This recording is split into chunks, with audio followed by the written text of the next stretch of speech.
তবে যেটা যত কঠিন হয় সেটা যদি পুরোপুরি হক আদায় সহ পালন করতে পারা যায়,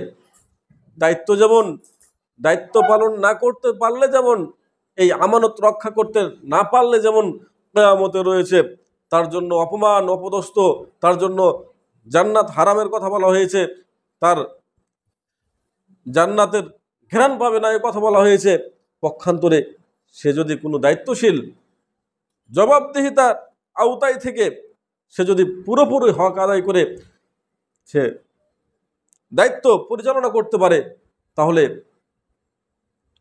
তার কিয়ামতের দিন তার জন্য বিভিন্ন পুরস্কার রয়েছে। তার মধ্যে আমরা একটা সহিহ মুসলিমের, সহিহ বুখারী বিভিন্ন হাদিস গ্রন্থে রয়েছে সেই হাদিসটি, যে 7 শ্রেণীর ব্যক্তিকে আল্লাহ সুবহানাহু ওয়া তাআলা তিনার স্বীয় ছায়ায় ছায়া দিবেন, যেদিন তার ছায়া ব্যতীত কোনো ছায়া থাকবে না। রাসূল সাল্লাল্লাহু আলাইহি ওয়াসাল্লাম বলছেন, সাবআতুম ইউদিল্লুহুমুল্লাহু ফি দিল্লিহি ইয়াওমা লা দিল্লা ইল্লা দিল্লুহু।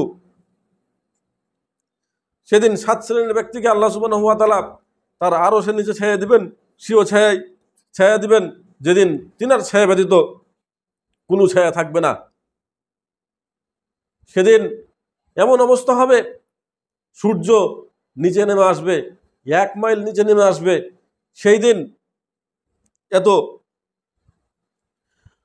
গরমের মাঝে, এত তাপের মাঝে সেই কিন্তু আরশের ছায়া পাবে। তার 7 শ্রেণীর মধ্যে প্রথম শ্রেণী হচ্ছে আল ইমামুল আদিল, ইমামুন আদিলুন, ন্যায়পরায়ণ শাসক। ইমাম, যে ইমাম ইনসাফের সাথে সেই তার দায়িত্ব পরিচালনা করেছে, ইনসাফের সহিত সে তার রাজ্য পরিচালনা করেছে, ইনসাফের সহিত সে তার সমাজ পরিচালনা করেছে, সেই ইমাম কিন্তু সেদিন আরশের নিচে ছায়া পাবে। তাহলে দেখেন, যার যত কষ্টের হয় তার ফল কিন্তু সেই সুস্বাদু হয়। অতএব এই দায়িত্বের ব্যাপারে আমাদের প্রত্যেককেই সতর্ক থাকতে হবে, যাতে করে দায়িত্বের ব্যাপারে আমাদের জবাবদিহিতা থাকে।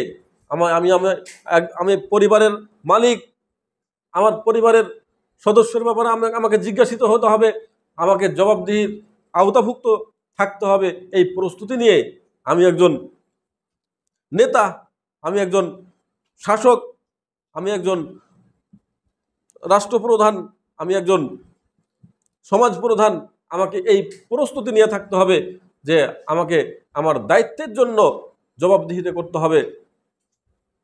এই জন্য আমাকে কিন্তু সেই প্রস্তুতি নিয়ে থাকতে হবে, নয়তো আমার এই দায়িত্বই সেদিন কিয়ামতের দিন আফসোসের কারণ হবে।